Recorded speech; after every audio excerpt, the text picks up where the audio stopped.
Hi everyone, we're on. G'day Jim, how are you? We're on air now. We're back in live, a bit of a different intro. So welcome to everyone who's tuning in, which is fantastic. Make sure you leave a comment or question straight away. We couldn't get through everything last week. We had a lot of viewers and we missed a lot of them because there were so many. So make sure you leave them from the start there, guys. And Haydar is already tuning in with Dave. We've got 60 people tuning in, guys. So make sure you share, comment, let us know how you're going as well during lockdown. So Dave McDonald's the first comment up and he's gone, good on you, Jim, for keeping this up. I am nice and dry now after replacing 7-year-old cameras in the rain. Luckily, we have a scissor lift tomorrow. It's phone data and Wi-Fi links. Hopefully, we get more rain. So David's up there. Doesn't matter much in Melbourne. You can't work anyway. Thanks to our beloved Very true. Well, let's update people with that. How have you been going through the week since last regarding emails of people working and support and all that sort of stuff? How have you been going with that, Jim, with people emailing you and all that sort of stuff, with photos? So you're asking me? Yeah. We've had a lot of. Yeah. I've been flooded actually with people. I get masses of emails every day of people saying, "Good on you, stand up for us," and this kind of thing. A lot of people. I just got today one from somebody who's got a small franchise just in Melbourne, and he just said, "Look, we've done everything we can to try and stop this, but we should hang together." And I said, "Yeah, we'll work together. Share the stuff I've given you." I hear it all the time, just absolute voices of desperation. So many people are hurting so badly and they're so angry about what's happened and why we've been shut down, the whole home service industry. That's just something in The Spectator. I don't know if I shared it with you. And it shows that there's some sort of an aim from the state government to have all small businesses shut down and turned into unionized corporations type of thing. It's just like an aim of theirs. Right, wow. It's pretty bad. And you're getting a lot of photos as well, aren't you, of people sending in photos of council workers and various things, aren't you? Oh, I get floods of that. People get so angry about it, and I say, "Yeah, I know. What can you do about it?" I mean, it's ludicrous to say this is anything about safety or anything else. It's simply about who's in a union and has got a powerful whose union is contributing massive money to the state government. Why does that somehow make you less likely to cause infection? So you can work in 2s and 3s. And you're fine because you're no risk of infection, but do the same job as an independent operator by yourself, and suddenly you're typhoid Mary. I mean, it's crazy. It's really bad, and I haven't even got a response from the state government. I can't even get he won't even respond. He won't even admit to reading the letter. He just doesn't care, that guy. I mean, we're not in a union. We don't count. And that's the thing, right? You've done this official letter, and he's even addressed you twice personally at the news conference, and no one has even bothered to email or call in official capacity, not him, but everyone.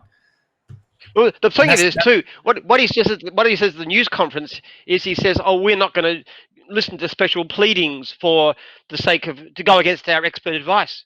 Well, the question I want to ask him and have asked him is, well, why did you do that, Premier? You had expert advice from your own Department of Health and Human Services, quite detailed expert advice, worked out obviously over several weeks, very, very precise demonstrations, and also a statement right at the top: sole operator working alone is fine. So you changed that at the press conference. Why did you change it? No answer. Why are council workers allowed to work even though we're considered too dangerous? No answer. And if you had the answer, you would sort of ease up. That's all you want is the answer, isn't it? Well, if you can say, yes, look, scientific tests have proved that, in fact, lone sole workers working alone are known to be a big source of infection. I mean, I've never heard of any case ever. But if that was the case, if it was shown and that council workers are somehow immune for some reason, I don't know what it is. Maybe the union used sort of some medical miracle, but there's no sense. There's no answer. He doesn't even respond. He doesn't even answer. The first minute of 1 minute reading my letter, asked him a question. He does not respond to it. And you got a third one in the works as well. So when we do release that, hopefully everyone who jumps online shares it, spreads the reach of it. They'll be coming out hopefully soon. Now we'll get into the comments and questions, guys. So make sure we've got 93 people tuning in now, which is great. Let's get to 100. Make sure you share and leave a comment in early so we can answer it. This is an interesting one from Kelly Marie. We ask everything. How do you like your Vegemite on toast, Jim? Question mark. I can't stand Vegemite. No Vegemite, actually, Kelly. I don't eat breakfast these days at all. I do this 16-8 fasting thing, which is good because I can eat as much as I like, but just in limited hours. But actually, if I had breakfast at all, it'd be oatmeal. What time do you start your meal? When do you first meal? 1 o'clock usually. and about 1. And I try and finish my last meal by 7 or the latest 8. So yeah, it works very well. I like it actually. Keep my weight under control, and I have desserts, and it's good. And then Wade Aston's gone, great to have an email exchange with you, Jim. Wade, who tunes in every week and leaves probably the most commenting person on Ask Jim's history. Is that a better franchise? Yes. Well, actually, he wanted me to get his dog wash done for a friend of his. And I looked it up and said, there's no one who can do the dog. Like special favour or something. The only person who can get their dog wash done, Wade, is me. And the whole reason for that is because it's very embarrassing for the division if Jim himself can't get his little dog washed. So they make an exception, but I can't get your dog washed. There's too much work. Good to see you, Wade, and hopefully buy a franchise soon. We've got Leif going, hi, Jim. Just a question about the restriction, if they are going to extend it, and what can we do to keep us going through that if they do extend it? From Leif Maloob. Well, fight it. Fight it every way you possibly can. And one of the best ways to do it is to get online to our social media and share my letters and send them to everybody. The latest letter that's coming out probably tomorrow, one of the things it does is actually address various groups, like to go to the media and say, ask this question at your news conference. And then it says to people, what do you want to do? Pass the letter to everybody you can, but also, if you agree with what I've said, which most people do, then send it to your local MP. And I said to the Labor MPs, listen to what people are saying, because the only people that can solve this dreadful disaster that's hitting the state is you. You're the ones that can kick out this incompetent and ruthless and brutal leader. He's just an animal. I know there's some great people in the Labor Party. There's some people of conscience and goodwill and compassion who are very reasonable. I know that, but not the Premier. He's just the archetypal politician, and he's a bad man. I have to say it. And I wouldn't say that very often about people in politics, but I think he is really, really a bad case, and he needs to go. So when that letter comes out, people make sure you share it online, especially when we post it. Then we've got Taylor Alcock's going here. We are having our biggest week yet since joining this week. We are hoping not to get stuck in lockdown like your poor people. I think they're in Goulburn, is Taylor, which is great to hear you're doing well in this time. It is good too. One of the reasons we're making such a fuss too is I don't think the Premier will change his mind, because it'll be seen as weak, and having to go back on his word, compare us, and say he made a mistake is far more important than the fact that a few tens of thousands of Victorians are in misery and unemployment. But at the same time, it might discourage them from continuing it after the 6 weeks.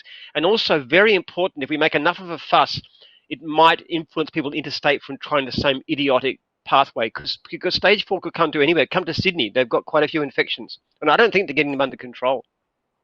That was one of your initial points, wasn't it? When you wanted to try and set a precedent or hope to set something for other states. You weren't just thinking about Victoria, it was about other places if this happened, right? Yeah, and this has gone national. This story's gone all over the country. So it had some. I've got a lot of people from interstate saying to me the same thing. They're giving me support from all over. There's also legal challenges. There's one legal challenge involved one of our franchisees suing the government for lack of business. I know there's this one class action going ahead. So people are trying a lot of different things. I've offered to help in any way I can. I said, if you want support, I'll give it to you. We've got another comment here from Katie Marie's gone, typical politics essay. Then we've got Eric tuning, and we've got Julie Ann Fowles gone, always tune in and want to thanks Jim for the great advice, which is fantastic. And then we've got Joe Marsden's gone, hi Jim, I think if our government ran things how you do it head office, we wouldn't have a second wave. On the upside, we don't have 100K dead. BI agrees small businesses can often work with zero contact. It's just the fools who break the rules who make us all suffer, from Joe. Yeah. We know the kind of things that do cause problems, like mass gatherings. And look, I love my church and I really miss it, but I absolutely support that, because we know that can cause infection. Football crowds, demonstrators in the streets, family gatherings, mass family gatherings, abattoirs, nursing homes. There's a whole lot of places that we've known to cause problems. And I think it's very reasonable to be cautious about those. But I think when you're going to inflict economic misery, you've got to at least have some sense that it's necessary. And that actually shutting people down who have no danger to themselves or the public is a really, really, really bad idea. It might be clever politics, but it's not. It's ruthless and it's horrible. Well, they shut down the abattoir back in Warner, which is called Midfield Meats, and it employs 1,000 people. So you can imagine how much that affects the local economy. So it's quite a big issue. But 100 people tuning in. Abattoirs are a source of infection. I understand it. I mean, I'm a quasi-vegetarian, so I don't mind too much. But really, they are. A lot of infections come from abattoirs. So in a sense, that's an area we should focus on, at least to make them as absolutely safe as possible. But let's focus attention on the things that cause disease, and let's shut those down or limit them or control them in some ways. Then David Morrison's gone here. Have you taken up any opportunity with Nearmap's proposal? So I think David Morrison's in the fencing division. So Nearmap, there was a trial for franchisees for 3 months. I don't think there's been a big demand, actually.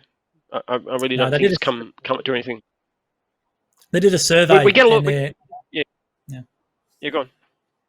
So I was saying they did a survey and they had some mixed responses, and they didn't get enough volume of people responding to make a case for it, which was the problem. Yeah, we need volume to get these deals. If we get lots and lots of people doing it, it works. But if we don't, then we just can't do it. It's a great product, David. I don't know, some franchisees actually do pay for it as a single license for their business because they see value in it. But yeah, you're right. You need that buy-in. So we've got 100 people tuning, which is great. Make sure you leave a comment or question for Jim and share the feed. Dave McDonald's gone, Nutella on toast. I do the 16 to 8 now as well. I don't eat until 12 and have a tea at 7. I only have a coffee at 6 to wake me up, and water or a Coke. Yeah, well, that's if. It doesn't work for everybody. I find it's quite good. I don't get particularly hungry. I certainly feel it towards the end, especially if I'm working physically. But whatever works for you. Some people prefer portion control or other kinds of rules, but to me, it's simple. If I look at something I want to eat late at night, I just don't do it because I'm not going to do it. On the other hand, I don't have much portion control. My daughter is cooking us desserts these days, and I always have a second one. So I'm not good. I'm not good at resisting temptation. But I won't eat after hours. I just won't do it. True. And then Eric Jurgens has gone, Jim, I have a question with regards to the terms of the referendum. Under B, it says franchisees have 1 vote per entity, even if holding multiple franchises. Does this mean that as we have a company that holds Mobile Cafe and also holds Mobile Dog Wash, and there is only 1 vote for the company? And if so, is this fair as one of my wives and one of is mine, and both franchises have to pay different sets of fees? Should they both not have voting rights? Oh, I think it's 1 per franchisee. If it's a different person, for sure. But I mean, I don't really mind anyway. I mean, we're talking about a referendum for the manual. They're never close. It's never going to be down to 1 person. In fact, most manual changes are passed overwhelmingly because we wouldn't put them up if we didn't think they were popular. Good question, Eric. We never had that one before. It's a new one. Then Callum Lawson's if you've got 3 in your family, Eric, you can have 3 votes for sure. I give you my personal assurance. And Callum Lawson's gone here. What are your plans post-COVID? Well, it's been a disaster for us, but in some ways it's been an absolutely brilliant year. We've had enormous interest in franchises. In fact, if it wasn't for all these suspensions, we'd have more. We were up to about 3,900 before the stage 4 thing. So we've been growing. And I would think by the end of the year, we'll have at least 4,000, and it's good. But we've also done a lot of good things this year. We've invested in a great deal in software, particularly in Jim's Jobs. And there's some really exciting things coming out of that, which will dramatically improve franchisee performance. I mean, things like one thing that's going to happen very shortly, which I think is going to be really big. If a person rings in, a franchisee can actually say, I've got so much time available in the day, half an hour, whatever. They can say, I've got this much time, and they just plug that on their diary.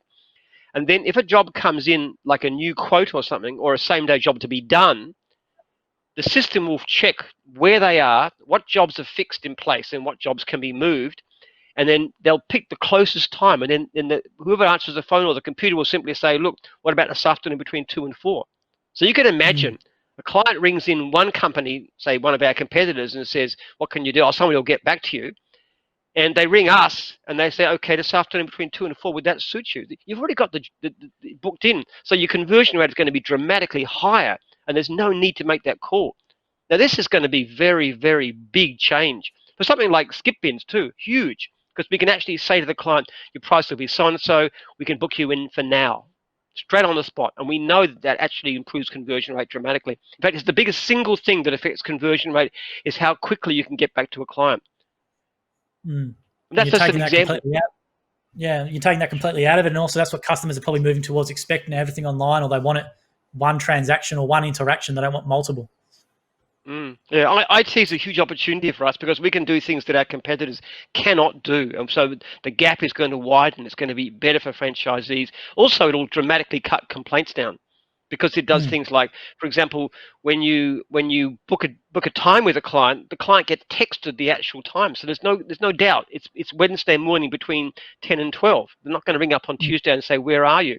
Stuff like that. Also, when you can't get through to a client, you just be able to just press a button. It'll send a text to the client, and it'll even remind them. It'll follow up quotes saying, have you considered the quote? It'll do things like that. It'll automatically follow up emails. I sit here every day and go through all the complaints that come through. I look at them, and every time I think, what could we do to make sure this doesn't happen? Franchisees forget sometimes to ring back. Well, it wouldn't happen, first of all, because your jobs can be booked in directly, and other times because it'll actually remind you, beep, half an hour, you should have rung back, beep, beep, an hour, you should have rung back, beep, beep, beep. Just keeps on telling you, so you can't overlook this. So we can actually dramatically reduce complaints, improve conversion rate. And once we do that and give a better service, then we're going to have much, much more work because so many clients say to me in these surveys, I'll never use gyms again. They've had one bad experience. Imagine if we can cut out half or more of the bad experiences, how incredibly we do in the marketplace. So more work for our franchisees, and they can charge better prices too. It's very big, actually.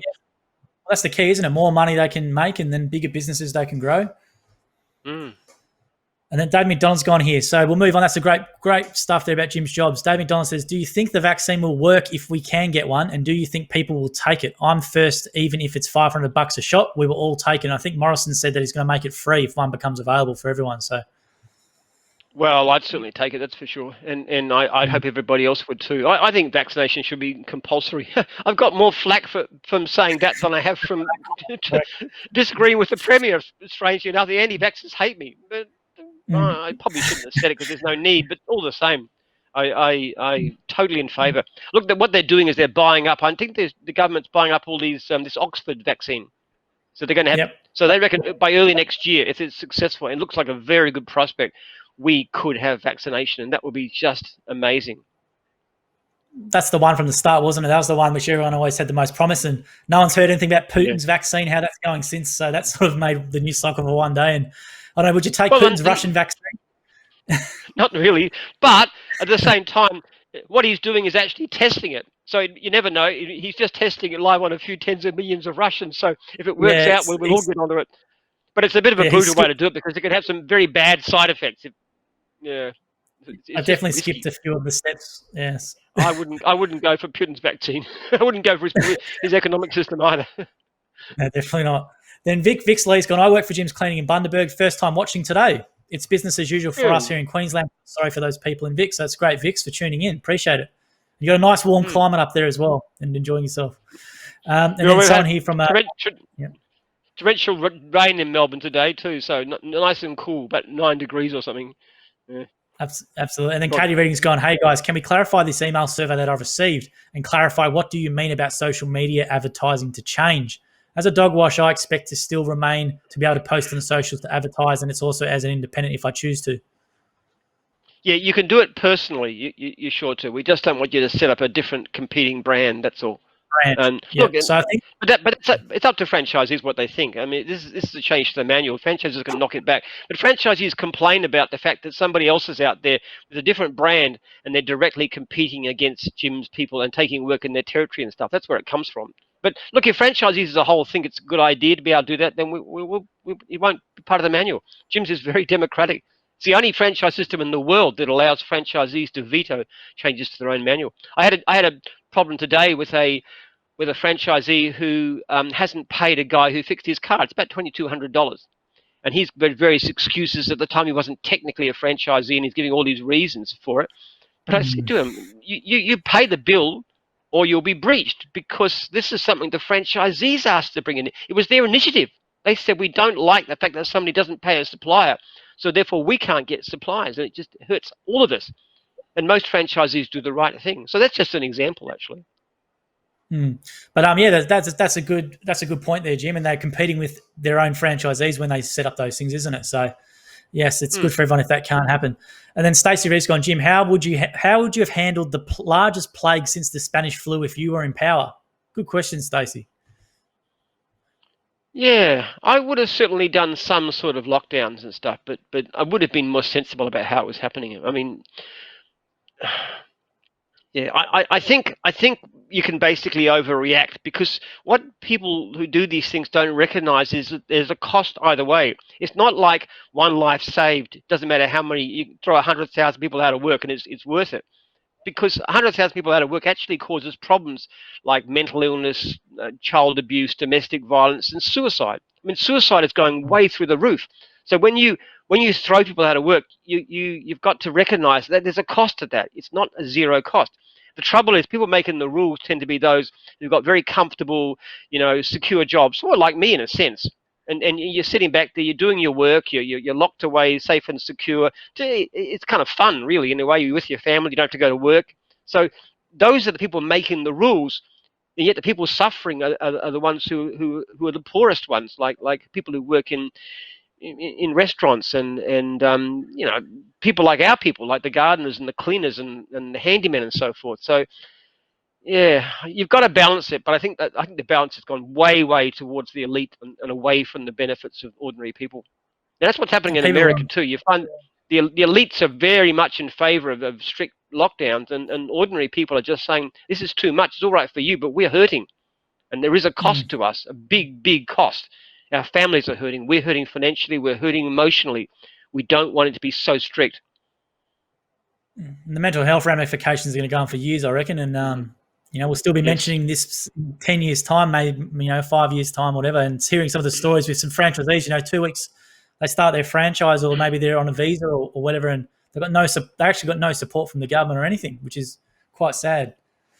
One And of the then things I'm Taylor really Alcock, proud of. Sorry, I'm really proud of about this epidemic is that we've actually stopped fees for all of our franchisees who aren't allowed to work, and that's we said we don't pay any fee. We're still allowing them to go out and do NDIS and stuff if they wish to. But what's really great is the franchisors aren't receiving any fees, but most of them are actually ringing their franchisees really regularly, all the time, even though they're not charging them, because they say these poor guys are under so much stress and so much strain. It's our job, even though we're not being paid, to actually look after them. I see this again and again. It's really fantastic to see, just out of yeah, the goodness of their heart, because they're good people. absolutely. I've heard no one not do that, and that's the great thing. Everyone's doing weekly Zoom catch-ups. They're all ringing daily. There's still business as usual for all the franchisors, and even fellow franchisees. I heard from Dogwash, from Sharon, that they're buddying up into state franchisees with Mm, Victorian franchisees, and they're calling them and yes. stuff, and that's great. That's a great support Yeah. system, and that's help people obviously get through the period. I'm very proud of what our people are doing. I really am. I think they're a fantastic bunch. I've spoken to quite a few franchisees and franchisors, and I see what's going on. It's really good to see. And then Taylor Alcock, Scotty, the cleaning division are a part of the social media trial. We are the experiment, I think. And Dogwash was doing it as well, Taylor. And Jim's building inspections in WA with great success. There's got to be certain Mm, controls in place. It can't just be an independent profile. There's got to be certain controls which will try and communicate better to everyone. But as long as there's controls in place and the ZORs and divisions on board, most people can do it. And then Julius going, thank you, Jim, for supporting all of us. Totally agree with you. Shiley's going, thanks, we're Phil. watching tonight's from Jim's Cleaning in Ranella. So g'day. All right, Dave McDonald's going, I like the idea of the call centre booking jobs. I could set a day for east, west, north, south, and local. Yes, you absolutely could, and that's the whole concept behind it. It'll be less work and a high conversion rate for you, and potentially better pricing too, because you can get there fast. Yeah, that's going to be a big game changer once that comes in, I think, and definitely keeps us ahead of the curve. Rick Mendez has gone, will your staff stay remote if they want to after restrictions? Many of them will, yes. It's often talked Mm. about, but most of our staff are at least as productive, if not more so. What we would like is for them to come in occasionally, like for a software developer comes in maybe one day a week and catches up and just talks to stuff. We miss that actually, but generally speaking, a Mm. lot of people work better from home. Our documents compliance department is fantastic. They're working from home. The call center's wonderful. They're working from home. At the moment, everybody is in stage 4, but even before that, it works strikingly well, and people like not having to travel every day too. We actually find that Yeah, sometimes they get more work done. Yeah. absolutely. And then, well, it's a big drive, like, doing an hour a day each way, and that's 2 hours, it's 10 hours a week, isn't it? So it's a work Mm. day essentially. Then Eric Jurgens has gone, Jim, I was wondering if you could clarify with social media clause if we are currently able to promote our own business whilst not advertising that we are a gyms. Does the update to this mean that I cannot advertise my cafe under my normal business if it will affect another gym's business? is the question. But you are gyms. Yes, If you advertise, well, it doesn't matter with you anyway. We wouldn't enforce it because you're the only one in your area. Um, but if you started talking about Eric's mobile cafe and competing with other people in their territories who were all a gym's mobile cafe, we'd have an issue with it. But I mean, I guess I'd say, why would you want to anyway? Because it's all coming to you anyway, and the gym's brand is going to be stronger than any independent. So I'm not sure. What we need to do is to do more social media gyms based. And so get mm, everybody out there with their own pictures and families and all kinds of things and testimonials and all the good stuff to get people to want to call you. So if you're in an area, you get the calls flooding in, and they want you. That's what we'd like to see. yeah, I'll give you an example, Eric. We've had a lot of mowing. We've got some mowing franchisees who are really good at Instagram, and because of the rules, they have to do it they've been doing it under another name, whereas it should be under the gym's name with certain controls where the franchisor can access it and delete it and stuff like that. But all the great work they do is under a different name. It's competing with other people in that area. So you just want to make sure it's all gyms, heaps of gyms profiles, and it helps everyone. And Dave McDonald's gone, Jim, the call center staff seem to be a bit more relaxed, maybe because they are watching Netflix between calls. Maybe I don't know how much time they have to watch Netflix, but they're a True. fantastic bunch in the call center. They really are. They're doing a great job, and it doesn't seem to make any difference. I know Mm. Jill says that they like to come back. They miss the sociability of the place, but I can see that even that happening to a certain extent. Working from home, it's a big plus. I know Leah's got a True. little baby, and she's our head of our documents, and that fits in quite well. Well, it's great for working mothers and stuff like that. It makes it a lot easier, and more time with the kid at home's better. Steve O'Brien's gone, hi, Jim. Off the top subject of COVID, appreciate the advertising on franchisees being classed as local experts, but I need to think we as franchisees need to shop and buy local as well.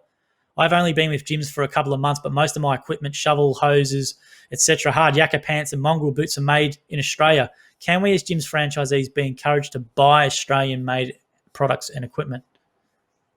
Yeah, that's good. I mean, we other things being equal, of course we would. I do think with the problems we've got with China, when COVID finishes, we're going to have to be a little bit more self-sufficient. It's dangerous to be so dependent on somebody who lives so far away with a reasonably hostile regime.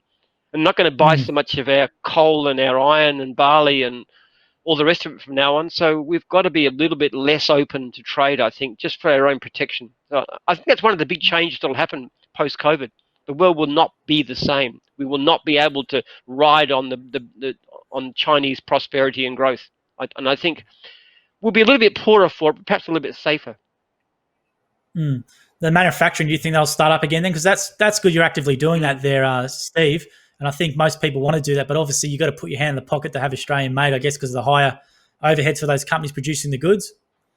Well, we make all our trailers in Australia, metal trailers and Mm. also dog wash trailers. We sort of looked at China, but really Australia seems to do quite well for those sorts of things. So I think if you can make it here, that's great. Much better idea. Mm. And Aaron Collison's gone here. As online bookings become the norm, will the call centre lower their fees? Possibly. The trouble is, we are doing more. It's something like about 30% of our leads are online now. But the trouble is, the actual volume of leads is rising dramatically fast. Like, for example, we've shut down, you know, most of Victoria, and yet the call center hasn't been able to reduce their work by one person because people still keep on calling in. So they've still got to answer the Mm. calls. So we have got, yeah, we've actually got the unserviced leads ratio is rising. It's now close to 1/3 of our jobs are unserviced. It's extraordinarily bad. So, and that's all work. So I don't think so. If it got really to the extreme where most people were online, yes, there would be a change, but not yet. Yeah, and the service they provide is great. You know, you can go to YouTube and hear Mm. the calls and welcome, and they do a great job. Brad Shee's gone, if you're vaccinated, your right to work and your ability to travel should be guaranteed as an incentive. That's from Brad Mm. Shee. That's a suggestion. Yeah, I think so, Brad. I think there can be various sorts of incentives too. I really get upset about people who refuse to vaccinate their kids against measles, for example. I mean, what happens if you get sick? Who pays for that? And what about the other kids that get infected and all the costs? And what about because measles can be quite damaging. What about all the long-term health effects and stuff? Who pays for them? There ought to be some incentives to people to do the right thing, I think. And vaccination is the greatest health medical progress of all time. I mean, it's been massive. Look at smallpox. It used to be a terrible, Yeah. terrible killer. Now it's extinct. How fantastic is that?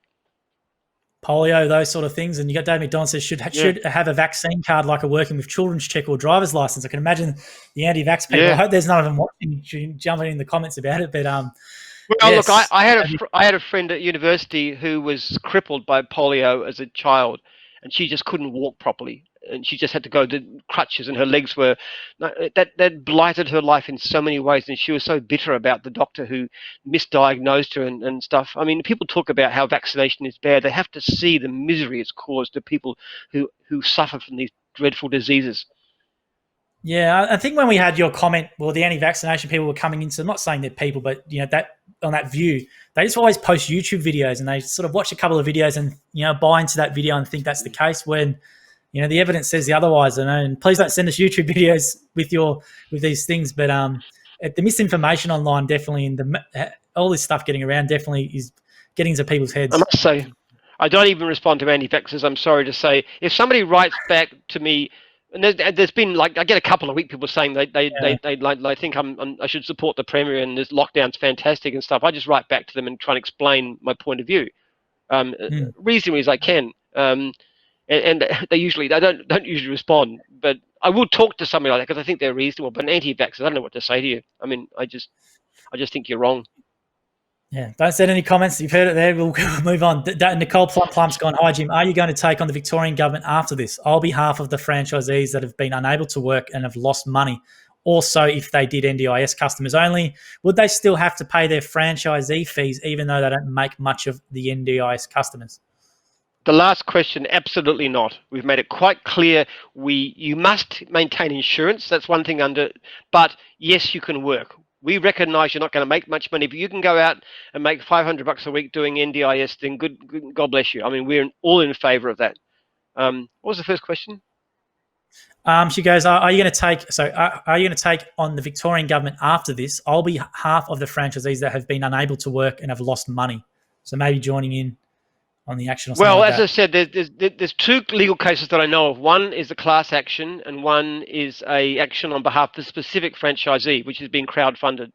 Um, so yes, we are taking them on legally, and there is talk about actually suing the premier and senior people for the damage they've caused. The mucking up of quarantine has actually caused deaths.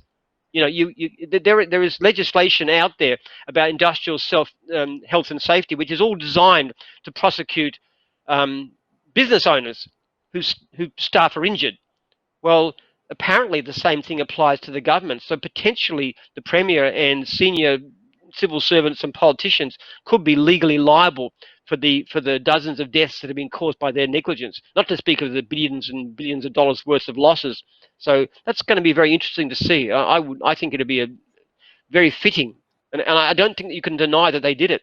It's quite clear that the great majority of cases in Victoria and this whole outbreak has come because the premier botched quarantine, because he put PC correctness above professionalism in terms of who the security guards were. And it's known from the genetic evidence. So he's responsible for this.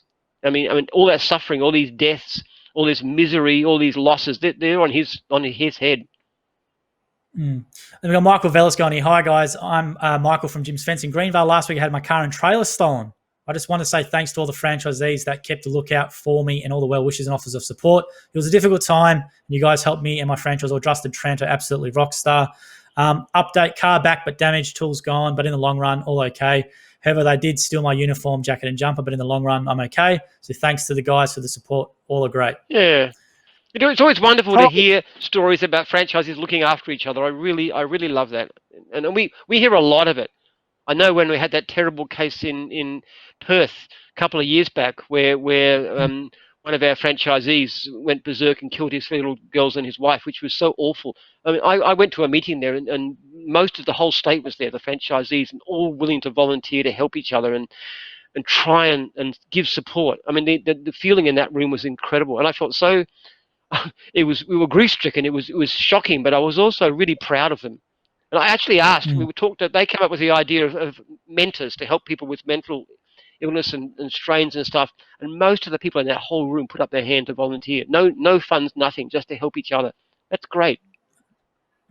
There's a horrible thing that, sometimes trailers get pinched and it's horrible because it says a quick way of cash. They hook it up and drive off, and I know we got insurance with the insurance department. We used to see that all the time. Well, it still does happen. So sorry to hear you went through that, Michael. That's a horrible incident, but great to hear that people helped you out. And chain it.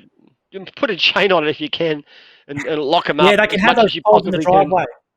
Yeah, they have poles in the driveway where they chain it up and various other things as well. So maybe security cameras and GPS tracking on your thing as well, you can do to hopefully catch them. Dave McDonald says, is it like Jim's electrical advertising under a different business, security and antennas? So this might be in relation to social media stuff before. Is it like Jim's electrical advertising under a different business, security and antennas? Might have to elaborate on that one a bit more, Dave. If it's an existing business that's rebranded, like Kim Pena in Adelaide, for example, there's no question of it being allowed. It's really just we don't want people competing. I don't know what the franchises will say. They may say we don't want this, in which case we'll respect that, of course. But we know a lot of them get upset about it because the trouble is people are very protective of their territory, and when they go into the territory and they see another Jim's guy there doing jobs, in the same street as their own jobs, they don't like it. And then David Don's gone, I ring to take the unserviced, and it's always great to stir the call center up. I tell them they can knock off because I won't need them for the rest of the day. I don't think you take leads much though, David, so probably should talk to them at all. It's a common story, Dave. Yeah, and then Eric Jurgen's gone, Hato was saying, and I've been buddying up also. I did some work for him on the weekend and he cooked me up a Brontosaurus T-bone steak. It was huge. What a beautiful home he has. Absolutely, he's got a great home out there in it's a massive place in Gisborne. It's a great home. And then we'll keep going on here as well. Dave McDonald's gone, that's great. I do exactly the same thing. Leave a sticky note on your computer and saying, Dave said you can go home early. So there's a few people telling the call center that they can go home early because they do a great job, which is quite funny. Then Dave McDonald says, if you want Australia to make things, you have to buy things made in Australia. I always try to buy Australian. Sometimes it's impossible because of cost or availability. Yeah, it's great. We like to buy locally. I think it's actually a safety issue too and a security. People often think of it as just economic, but buying too much, it's like when you need emergency supplies and the nearest place is in China and they're going to get first. It's not sensible. I mean, what if there's a breakdown of trade for some reason? I mean, we need to be able to make more stuff for ourselves. Better to be a little bit poorer but more safe. They don't do much, the Chamber of Commerce for Australia or that sort of stuff by way of promoting that. They used to do the Buy Australian campaign with a little tick, but other than that, I haven't seen anything for a long, long time, which is quite well, it may change now. It may change now. The world will not be the same post-COVID as it was last year. It will not be the same. True. And Hato Hussein's gone, thank you for helping me out, Eric. You are a good bloke. Love your coffee too, which is great to hear. And then I've got one actually, here. I don't know. Sorry, I don't know if Eric said he actually went to, what was it, a fire or something like that, and he provided.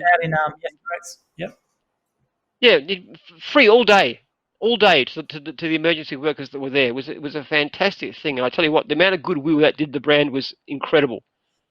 Yeah, we had a fire chief. Fire chief gave us a review, and we put a nice graphic around it and posted it up as well, which was really cool. I think you were how many coffees, Eric? I think it was $3,000 worth or something. I think it was something ridiculous. If you got paid for them, we would have had a fantastic day. But he just did it because he's just a good guy and he wants to help out. It's fantastic. And he's in the CFA. He's in the CFA as well, so he appreciates the firefighters. And I think Eric's in the CFA as well, so he understands it as well.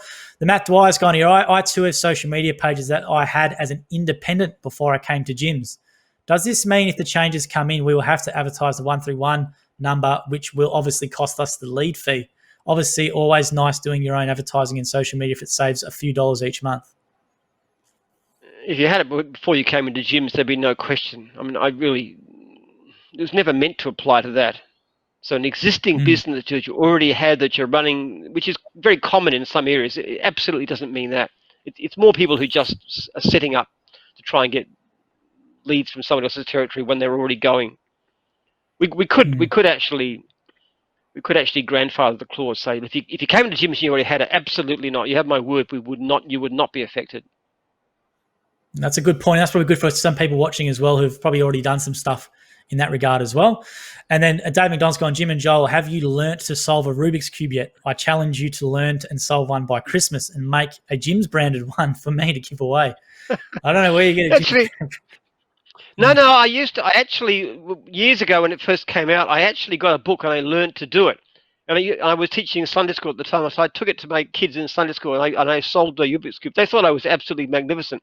I've forgotten how to do it now, of course, but it's quite possible. You just got to learn.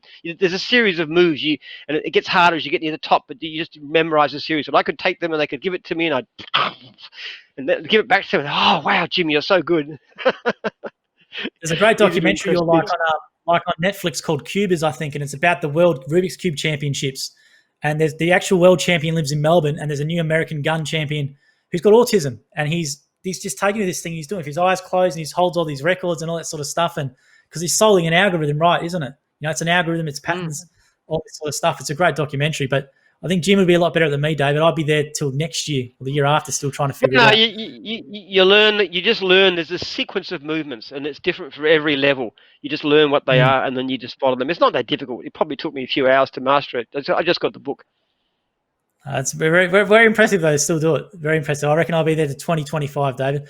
Reese Crouch has gone, hi, guys. Jim, on the other side of this current situation, what challenges and opportunities do you see for franchisee sales? That's a good question, Reese. Look, my opinion is that we're not going to go back to normal quickly. The damage that's been done to the economy is massive, and it's not going to just disappear overnight the day there's a vaccine. It won't. People have been disrupted. So many businesses have been destroyed, and that's the small business is really the engine of the marketplace. So I think we're going to be in economic problems for quite some while. And I also think, as I mentioned before, that the problem with China, we haven't had a recession since the 90s, and the reason is China, because we've been selling. China's not going to buy so much from us in the future, and we're going to have to make more stuff ourselves. So I don't think we'll see 2019 again for a long, long time. That's my opinion, and that means I think it's actually good news for franchising. Bad news for Australia as a whole, but good news for franchising, because we are seeing such an incredible surge in franchise numbers now. So there's a lot. Yeah, the inquiry numbers are up all around, Reese. So it's probably the Mm. opposite, and people probably realizing it's actually unsafer to be in employment than actually to have your own business, isn't it? Yes, yeah. Well, apart from having a psychopathic state premier, excuse the expression, we've been very secure. We've done extraordinarily well during lockdown. The only divisions that have really been hurt would be building inspections and test and tack to some extent. But even cleaning has had some effect, but others are actually making more money than they ever have once they're allowed to work. Then Adam Haman's gone, all right, guys, I worked with on a big building CFMU sites in Melbourne, put a few comments up about Jim and how franchisees should stay home. Once I explained how we had procedures in place to allow no contact with the client, they understood and then questioned why they were on site with 150 plus men. Mm, yeah, that's right. Just, It's yeah. it's it's not it's not fair and it's not right. It's got so much to do with political power and who contributes how much to political parties. I mean, big business has a really privileged system. They're really protected because they sit next to the ministers and they pay $1,000 per plate for fundraising dinners. They got a real ear at the table. We don't have that, Mm. and so Then we don't have any Aiden power. VB, and then Aiden, and that's why you've championed the small business cause, and I think that's the way you have, and that's why you got so many independents telling you to keep going because no one else can. Well, with some notoriety anyway. And Aiden VDB's going to come to Geelong. Well, we can't come to Geelong, Aiden. We've been asked to do this regional, but we might have to hold off when we can. And then Adam Hamar's going to hope all franchisees can work back in Vic soon. Absolutely hope as well. Then Peter Pierce has gone, g'day, Jim. Hope you are doing well. I'm 17 and just started a gardening business. I would love to get some Good on you. inspiration from you. Much appreciated, I mate. tell you what. Go onto our website, www.jims.net. Go meet Jim, which is the second tab along, and have a look. You can download a copy of my book, Every Customer a Fan, and you'll see far more videos of me talking than you ever want to see in your whole life. There's stacks of brilliant stuff in there, and it's all free. So go for it. I started gardening at the age of 8, and apart from a 3-year gap, my last 3 years of high school, I've done it continuously ever since in one form or other. So great to start at 17. Good on you.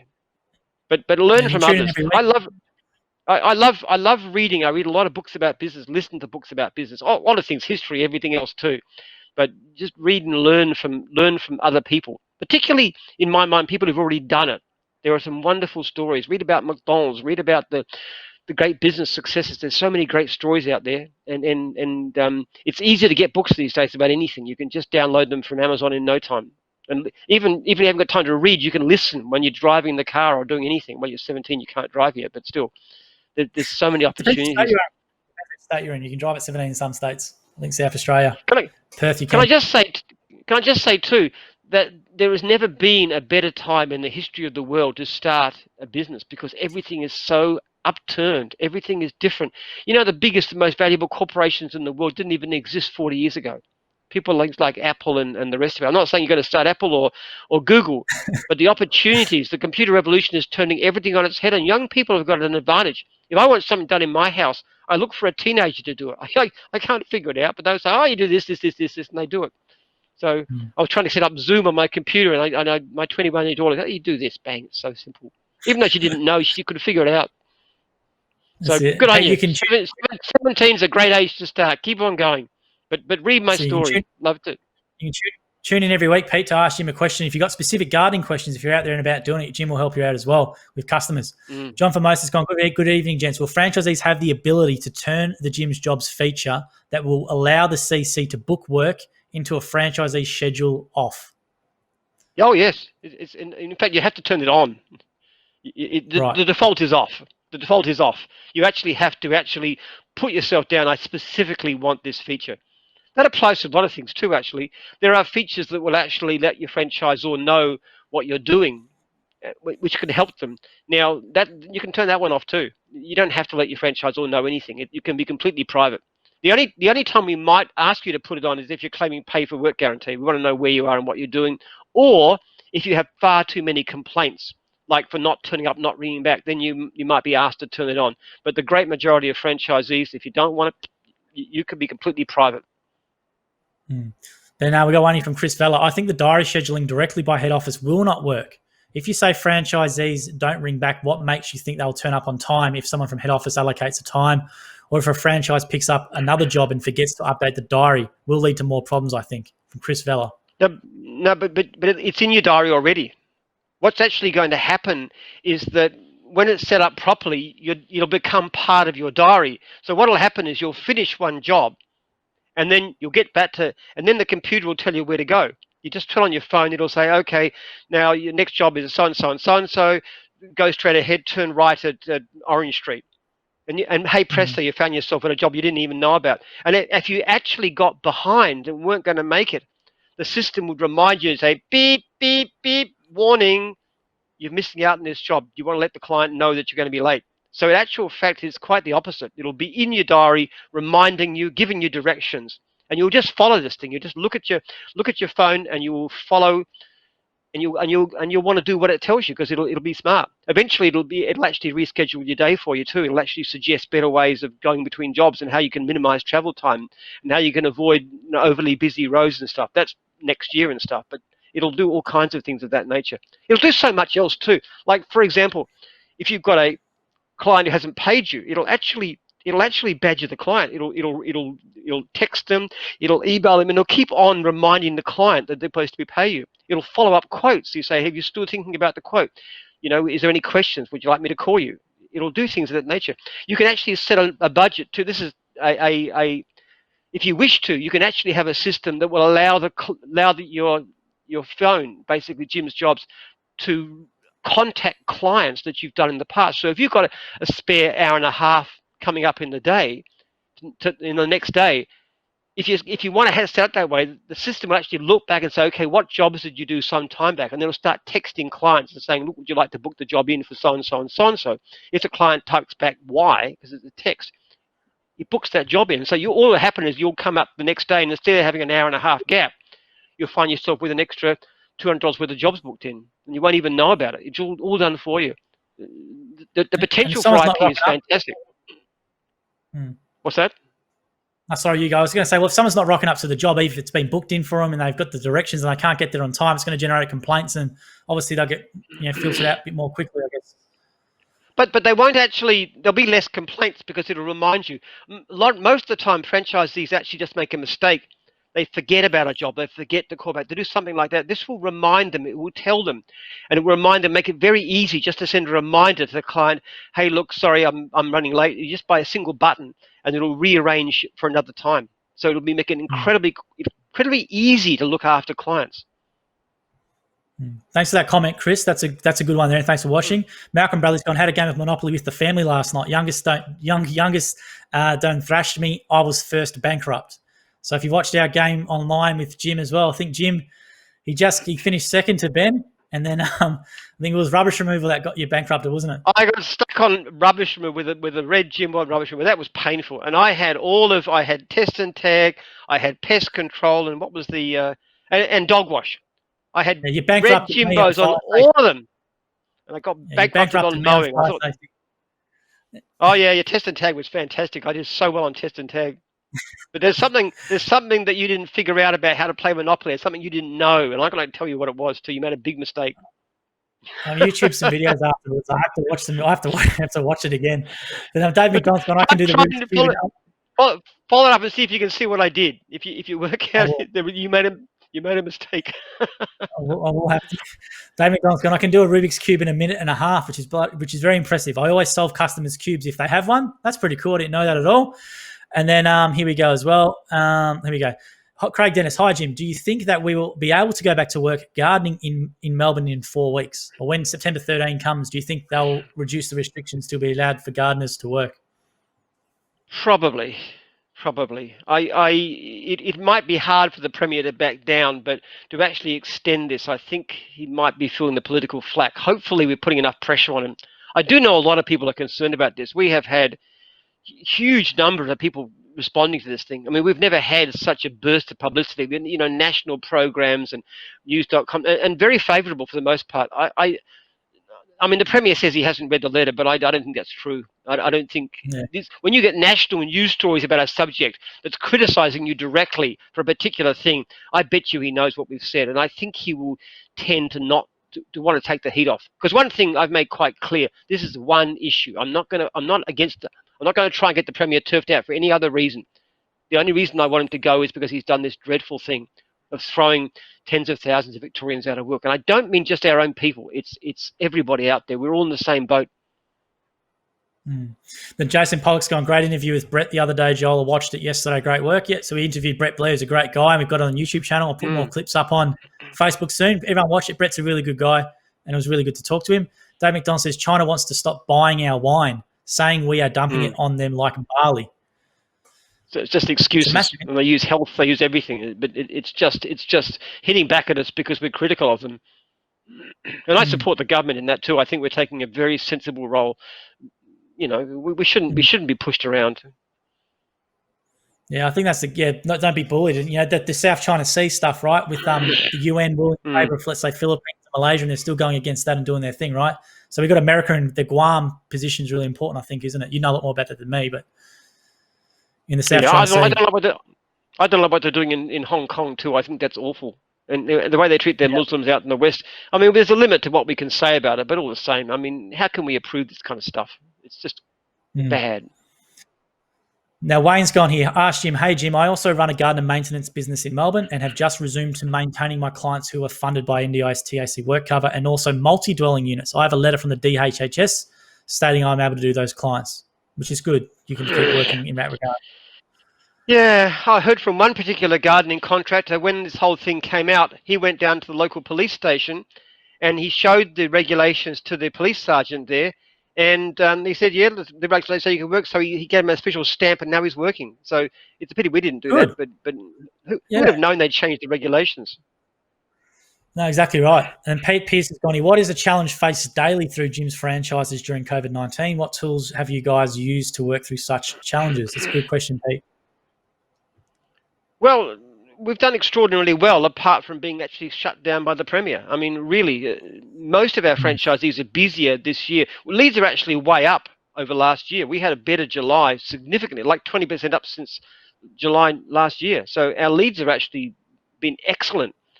And while they're allowed to work, most of our franchises are doing very, very well.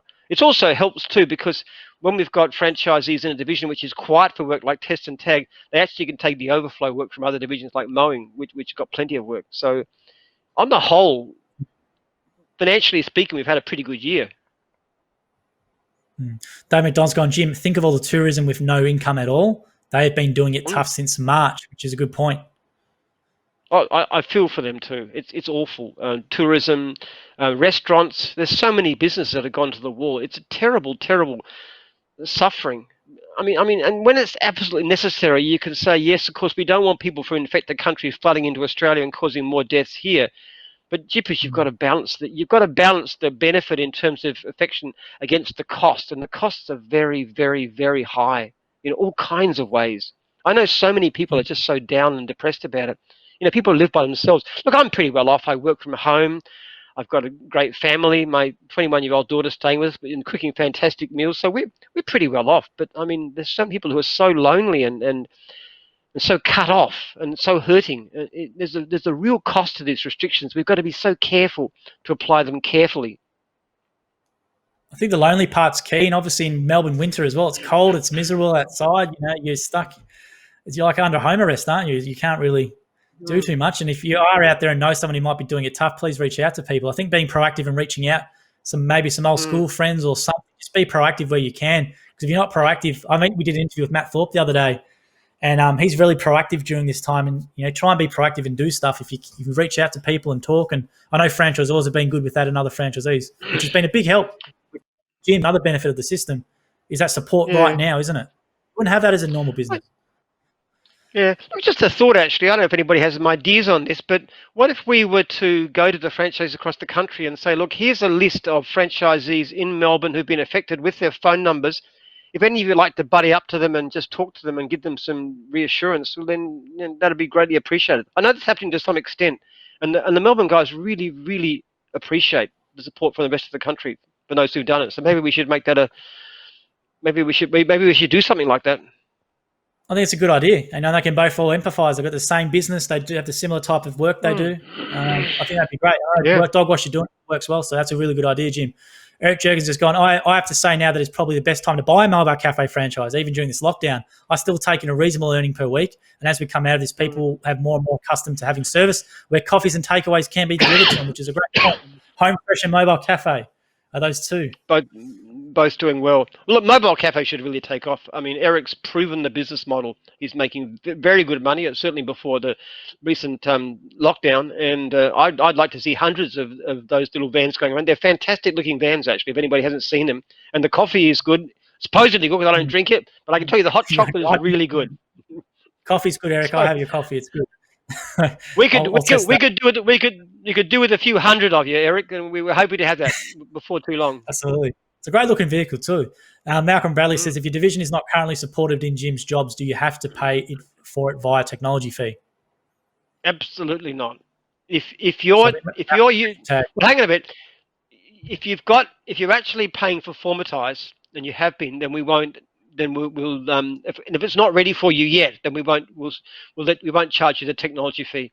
For most franchisees, it is going to be just part of the system, because even if you're not using it, it's beneficial because it actually reduces complaints, and that will help every franchisee to get more work. So yes, in general terms, you will pay for it, but it will be ready for you very quickly.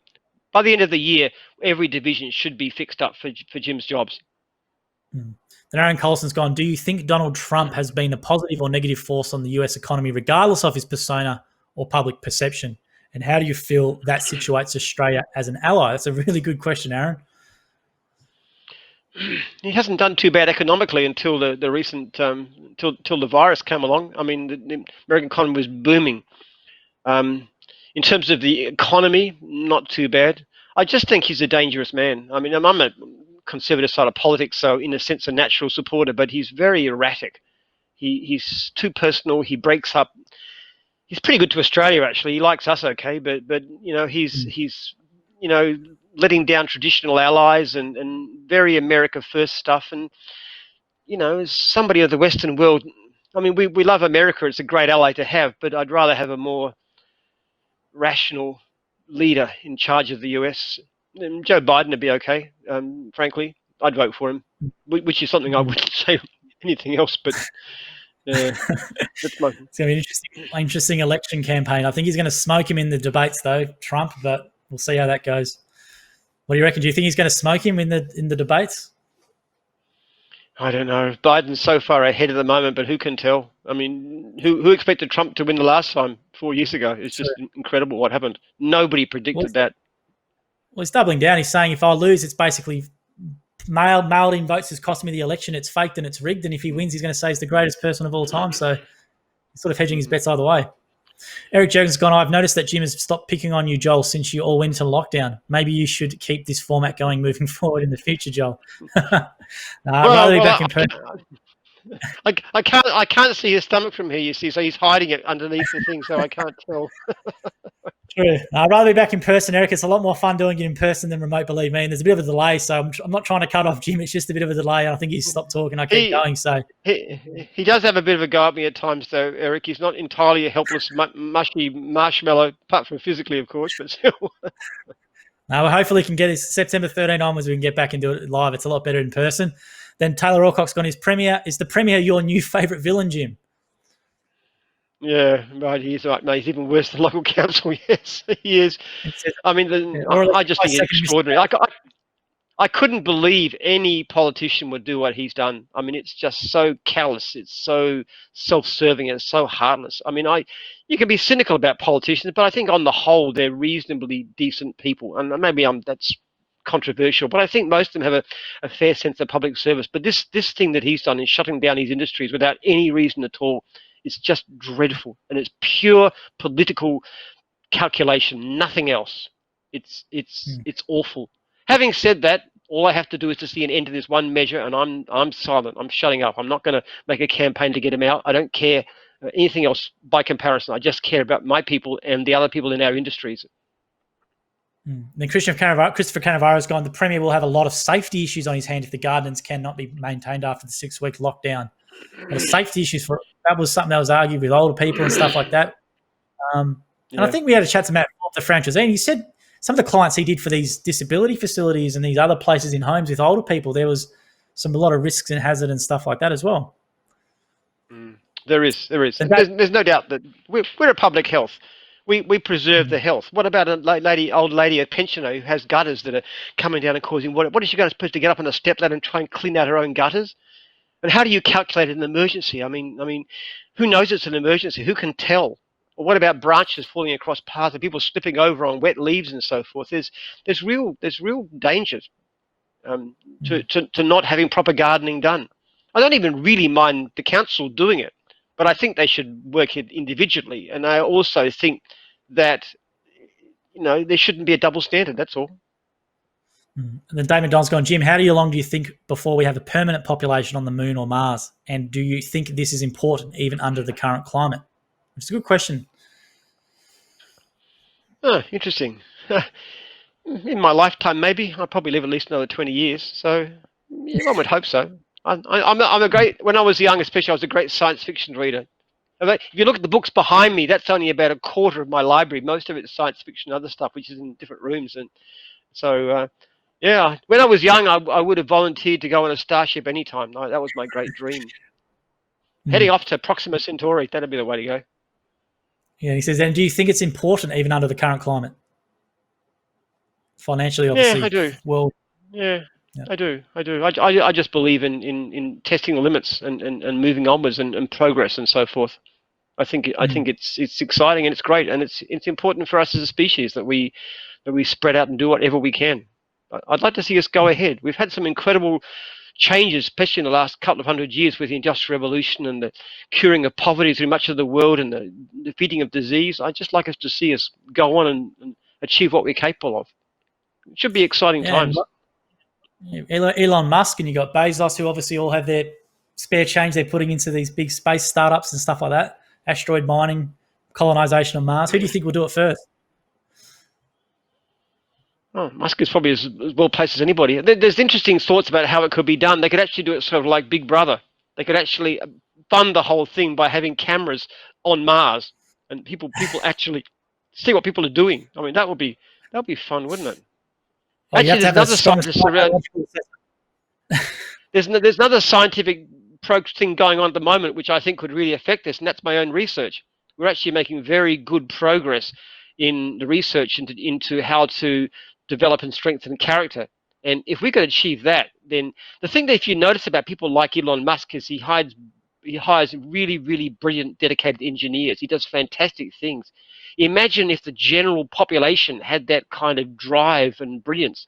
And if you can achieve the right changes of personality, if people can be enabled to bring out their own best qualities, then our progress could be extraordinary. You could cure poverty across the world. You could have the average person, just healthy and well fed and educated and all the rest of it right across the whole world. There's fantastic opportunities. And then going to Mars would be nothing. And then we start to do the, then we're off to Proxima, off to the stars. That will be the way to go. It's all based on character. Great question, David, and we'll leave it there now. So the time's up. So thanks everyone who tuned in tonight. We had around 100 people watching at all times, which is great. So make sure you tune in again next week. And we want to share some more. I think I'm going to interview a lot of dog wash franchisees and talk to them. And we're going to share them to see how they're doing in Victoria soon. And thanks for that, Jim, as well. And the letter's going to come out soon. So make sure when you see the letter go on Jim's profile and the Jim's group page, you just hit share. That's all you need to do. We had a heap of reach with it. 300,000 people reached with the first one. Let's get the third one going again when that comes out. Absolutely. Yeah, give us some support and get it out there and put pressure on the government to change this stupid law. Absolutely. So no worries, guys. We'll leave it there as well. So thanks for tuning in. See you again next week, Wednesday night at 7 o'clock. And we hope you stay safe and well and keep getting through this period. We'll get there.